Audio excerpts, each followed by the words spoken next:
The closed blanket stitch is best worked between two stitch lines. Come out from the top line to go in through the bottom one diagonally. Then come out diagonally on the top stitch line, close to the first stitch point while the thread is looped under the needle. Make another stitch diagonally to the other side to create a triangle or a closed space.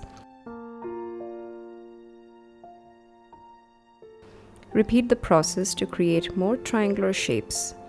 So basically you are angling the stitches to both sides where they have a common point on the bottom stitch line.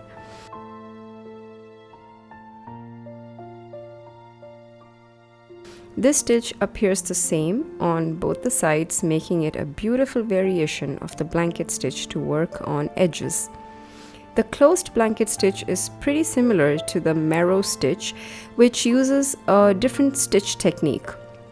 The video link to the marrow stitch is given on the top right hand corner if you want to check it out. I have been asked many times if they are the same. I hope you liked this video. Share it if you have learned something new and drop a comment to let me know. Do check the links in the description to support us. This is Sarah from Sarah's Hand Embroidery. Thank you so much for watching.